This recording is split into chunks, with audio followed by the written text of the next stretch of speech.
Hey everyone, we're the Violet Reality. I'm Casey Rain. And I'm Kim Camellia, and today we are going to talk to you about Black Mirror.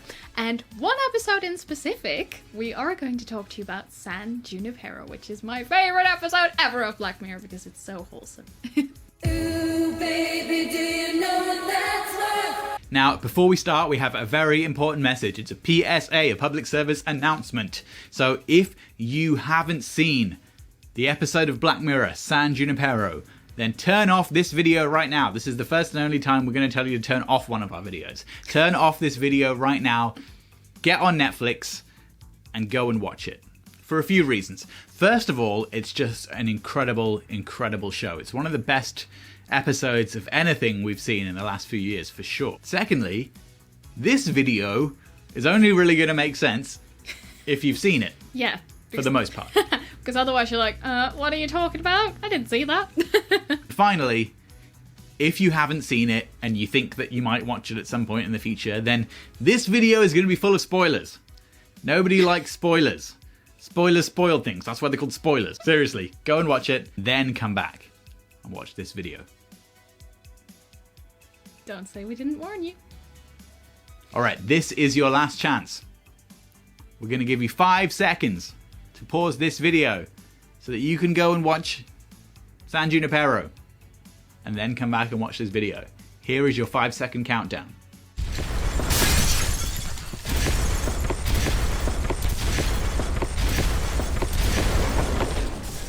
San Junipero is mostly set in 1987, and shortly after we watched it, we found out that there was supposed to be a Prince song in the episode, but they never quite got the clearance for that, so they couldn't put it in there. The first song we thought about was Let's Go Crazy, as after all, the episode has a whole bunch of songs in it that have a double meaning to them. Songs like Heaven is a Place on Earth by Belinda Carlisle, Living in a Box by Living in a Box, and Fake by Alexander O'Neill.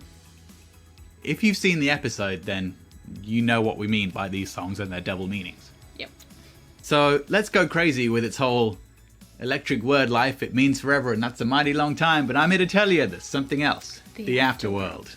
Seems like it makes sense with the kind of general themes of the episode and the double meanings of a lot of the songs used. Yep.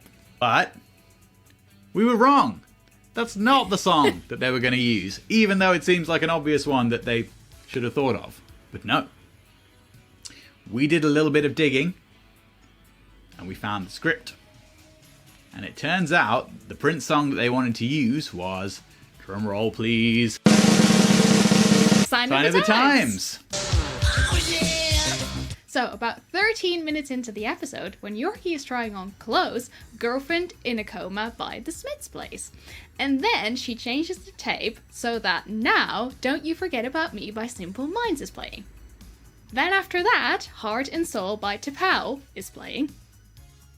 Then Addicted to Love by Robert Palmer, and then Wishing Well by Terence Trent D'Arby. The scene then switches to Kelly in the car and Wishing Well keeps playing. So that's the scene. When the scene switches to Kelly driving the car, and in the episode Wishing Well keeps playing, in the original script, as that cuts to that scene, Kelly is supposed to be playing Sign of the Times at full volume as she's driving in that red car.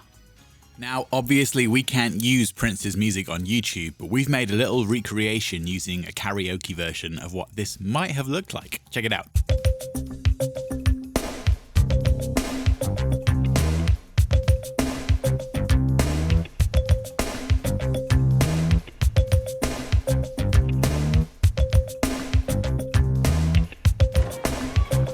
What the hell, Liz?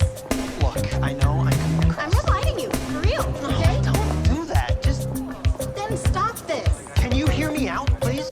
I think this would have been incredible, especially for us as Prince fans to see that. And for new people, watching the episode, that episode was just such a massive hit, and a lot of people watching it would have learned about a lot of these great songs in that episode for the first time. So it would have really, really been cool.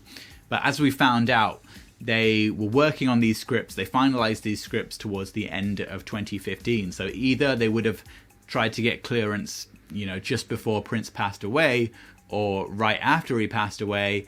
If it was the former, he really very rarely cleared songs for use in TV and movies in the last few years of his life. And if it was after, the estate would have been in such a mess, such a legal mess trying to sort everything out, that it just, it wouldn't have happened. I kind of wish that Black Mirror and Netflix would approach the Prince estate again and try and get that clearance and then recut the episode and put Sign of the Times in where it was supposed to be. But I feel like that's probably a huge amount of effort for what would end up being less than 15 or even 10 seconds of the show. They probably wouldn't think that would be worth doing. But how cool would it be if they did do that? I know, that would be amazing. For now, you can just imagine it in your head when you're watching it. And if they do a sequel, maybe they can use a Prince song in the sequel. Yeah, that would be awesome. So get on it. Make a sequel.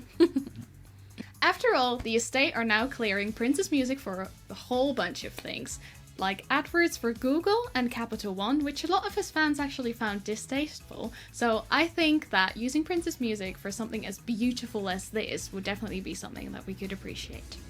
So let us know in the comments below, are you a fan of Black Mirror at all? And would you like for them to actually include a Prince song, or have included a Prince song in this episode, or maybe a sequel of it? Would you be okay with that? Would you like for that to happen? Or are you like, no, I don't want that to happen at all? Let us know in the comments below. We'd love to hear what you think.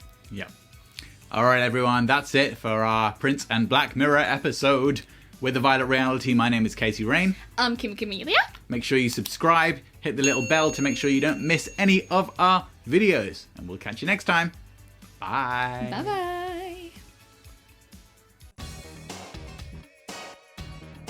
Hey, St. Paul here. Make sure you go subscribe to the Violet Reality, the funkiest channel on YouTube.